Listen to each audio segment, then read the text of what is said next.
Bonjour! Aujourd'hui sur la chaîne YouTube OptiJeux, on vous présente une petite merveille, le jeu Moby. Alors, comme YouTube OptiJeux aime bien vous partager des idées pour aller stimuler l'apprentissage par le jeu ou la stimulation des différentes fonctions cognitives et exécutives par le jeu de société, on vous partage aujourd'hui une belle découverte. Donc, dans le petit jeu Moby, ce qu'on va avoir, c'est un ensemble de tuiles comportant des signes d'opération numériques. Et on va avoir aussi un ensemble de tuiles comportant des nombres numérotés de 1 à 12. Alors, le but du jeu, c'est qu'au début, on va avoir tiré un ensemble de tuiles. Là, j'en ai 7 parce que je fais un exemple comme si on jouait à 2. Mais dans la règle de jeu, on vous mentionne, si vous jouez à plusieurs joueurs, combien de tuiles vous allez avoir. Somme toute, on va avoir un ensemble de tuiles devant soi.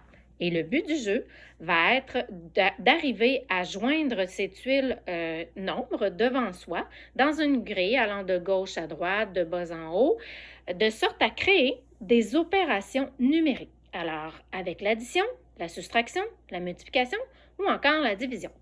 Alors, le premier joueur qui arrive à disposer toutes ces tuiles ici devant lui comme il le désire, de manière à ce que l'emplacement des tuiles, à l'aide des signes qu'il aura besoin, ainsi que des signes égaux, présente une grille, une suite d'opérations de gauche à droite ou de haut en bas qui est réaliste. OK? Donc, le premier joueur qui y arrive remporte la manche puisqu'il a réussi à placer toutes ces tuiles numériques. Je vais vous faire un exemple. Donc, au début, on pourrait travailler seulement avec les plus et les moins, les additions, les soustractions pour les débutants, éventuellement ajouter la multiplication et même la division. Chez les plus avancés, on va avoir la possibilité de venir travailler l'ordre de priorité des opérations lorsqu'on fait une chaîne d'opérations complexes. Alors, c'est là qu'on va pouvoir en profiter même pour travailler et rappeler l'acronyme PEMDAS pour savoir dans quel ordre de priorité je dois réaliser une opération lorsque celle-ci comporte plusieurs signes numériques.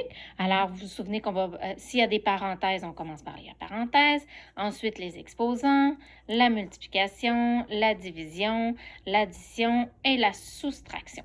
Donc, on va faire apprendre aux élèves par cœur l'acronyme PEMDAS pour se souvenir de cet ordre-là. Et là, on va aller faire un petit exemple juste pour voir là, comment on pourrait utiliser le jeu pour des simples suites d'opérations ainsi que des opérations plus complexes où on va avoir vraiment un ordre de priorité à faire. Alors, supposons que la partie commence, j'ai tiré mes tuiles, mon adversaire aussi, on a dit 1, 2, 3, go! On a retourné nos tuiles numériques et c'est parti. Alors là, je dois essayer de prendre mes nombres et les disposer de sorte à aller chercher des signes d'opération pour en créer. Bon, là, je ne sais pas, là, supposons que je prends ça dans la vie. 3 fois 4. J'ai le droit d'aller chercher des tuiles d'opération. Elles appartiennent à tout le monde. Elles sont recto-verso. Et cela importe peu, mais autant que j'en ai besoin. Donc, 3 fois 4. Donc, ça, 3 fois 4. Si je ne suis pas certaine de ce que ça fait, lorsque vous êtes en pratique, je vous recommande fortement de laisser les tables. La table de Pythagore pour les multiplications, les divisions, les complémentaires d'addition, de soustraction sous les yeux. Ça fait juste activer la mémorisation et même la motivation à réaliser des opérations puisqu'on a les réponses sous les yeux. Au fur et à mesure, à force d'aller à répétition voir les réponses, les élèves finissent par intégrer plus facilement aussi quand on est en pratique. Je vous conseille de laisser une feuille blanche avec un crayon pour pouvoir venir faire des chaînes d'opérations, nos calculs. Je recommande qu'il y en ait une par participant. Donc, j'y vais. Alors, 3 fois 4, là, je peux me dire, moi, si je sais que ça fait 12, là, je pourrais mettre un égal, mais je pourrais essayer de trouver dans mes tuiles, est-ce que j'ai quelque chose ici qui égale 12? Alors, bien, je pourrais peut-être écrire, regarde, égale 6 plus 6. OK? La tuile 6 est réversible pour faire la tuile 9 aussi. Donc, ça fonctionne. Et là, j'essaierai d'aller disposer mes autres tuiles ici pour arriver à les placer tout au complet. OK? Donc, il y a des règles pour aller chercher des tuiles si jamais on est en panne.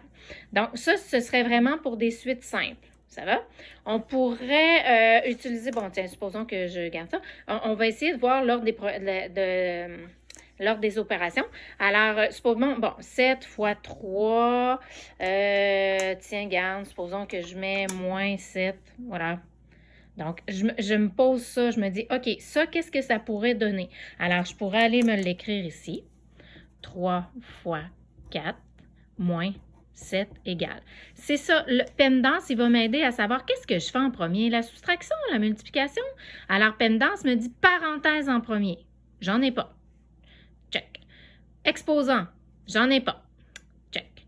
Multiplication, oui, j'en ai une. Alors, je vais aller la réaliser. 3 fois 4, cela fait 12. Alors, je vais écrire le résultat de 12. Je vais abaisser ma soustraction, mon autre nombre, et je ferai ça tant et aussi longtemps qu'il y en a. Maintenant, je suis rendue division. Il n'y en a pas. Addition, il n'y en a pas. Soustraction, oui, il y en a une. 12 moins 7, cela fait 5. Alors, vous voyez, le jeu peut venir nous permettre de pratiquer ça, stimuler en tout cas le tout. Alors, 3 fois 4 moins 7, ça fait 5. Est-ce que j'ai quelque chose ici qui pourrait me donner 5? OK? Donc, j'avais mon petit 1 tantôt. Bon, supposons 6, 1, parce que 6 moins 1, 6 moins 1. Alors, 3 fois 4 moins 7, c'est égal à 6 moins 1. Et là, je pourrais essayer de venir disposer le 10 et le 9 ou le 10 et le 6 de manière à être capable de les situer partout pour terminer ma grille. OK? Donc, c'est ça le jeu Mobi. Le jeu nous permet, par le fait même, de venir travailler ce qu'on appelle, ça stimule l'utilisation de la commutativité de l'addition et de la soustraction.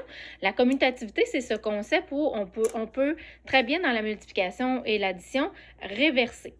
Faire, par exemple, 4 fois 3, c'est la même chose que 3 fois 4, ainsi que dans l'addition. Donc, ça nous permet de venir interverser comme ça. Peut-être que parfois, ça nous arrangerait de disposer 4 fois 3 pour venir descendre éventuellement le 3. Donc, vraiment une belle petite découverte, même pour pratiquer tous ces concepts mathématiques, en même temps que même venir nous permettre de les enseigner et par la suite faire une pratique. Donc, merci pour la création. Bonne joute!